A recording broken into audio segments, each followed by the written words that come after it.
Alright, so we're going to do a little review of Arnie the Doughnut, cooked up by Laurie Keller. That's me.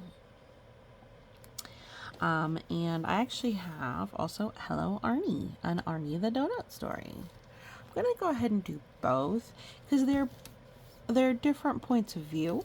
They're both by Laurie Keller, obviously, and it's Arnie the Doughnut.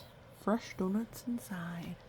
Now, I believe this is the older story.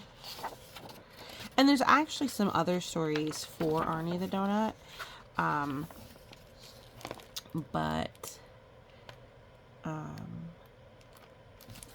Yes, this one's from 2003. And this one's 2020. So, 17 years later. Wow, how time flies. You can see that Arnie kind of has fancied up himself a little bit design-wise. So I love this story. How we actually got introduced to it is there's one of those online story readers where they have famous actors do it. And there's one with, I think it's Chris Dowd from IT Crowd and from the Little Puffin Show. And I, for the life of me, cannot think of Arnie without his accent now. Because he just does the best voice, I think. Completely personal opinion. But, so, it's Arnie. And, as I said, there's some other books too. And one thing I love immediately is that there's all these little extra notes. It's like, Arnie the Doughnut, cooked up by Laurie Keller. I'm sorry, that girl cannot cook. I know, it's just a figure of speech. But there's lots of little, kind of cute anecdotes. There's a lot of, fourth wall breaking, which I really enjoy. And if you're concerned about,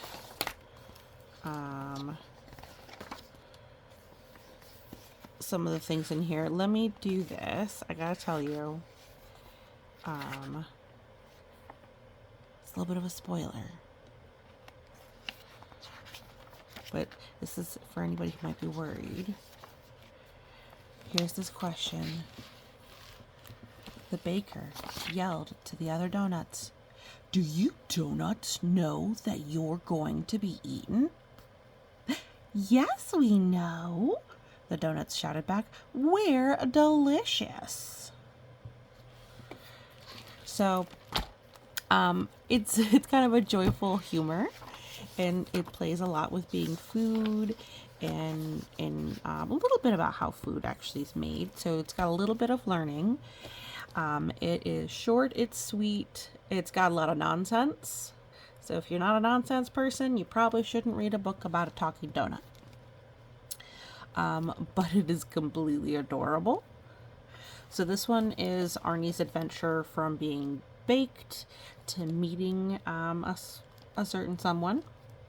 And how that works out for him after he gets bought from the bakery. This one, Hello Arnie, an Arnie the Doughnut story, is also a pretty picture book. And this one is completely a fourth wall breaker. It's him talking to the donuts and then talking to you. So there's a lot of really good interactivity that can happen with the telling of this story because Arnie is talking to the reader directly. This one, there's only a little bit of fourth wall breaking. I really love them. I absolutely adore fake food and nonsense and things where you just kind of they do play. It pokes fun at itself, so it doesn't take itself too seriously. But these are definitely a thumbs up. But yeah, if you like nonsense, I would say that you do need a time when the children, for this one, when the children are more interested in sitting and listening, because this story can drag on a little bit, so there's less interactivity with just the original. But if they're willing to sit and listen, it is really great, and there's a lot of opportunity if you do voices with the kids. It's just really good. And as I said, if you don't want to read it, there is some official story reader versions online of this one, and I said this is really good. And I apologize about all the but yeah, big thumbs up. Both great stories. Arnie, nonsense, super fun, and they are. I'm sure they have age recommendations, but this one's probably a little bit shorter and easier on the younger kids, whereas this one you'd probably want to be a little bit older, maybe in the like 8 or 9 range, because Kraken's a little bit young attention span wise for this one, but this one's much better for the younger kiddos. But as I said, both are sweet, and they actually have, I think, some like chapter books with Arnie, which that's pretty cool too if you have kids who are older and reading in elementary school. But big thumbs up on both. I love Arnie. I hope you like him too. And you have a great day. Thanks so much for listening.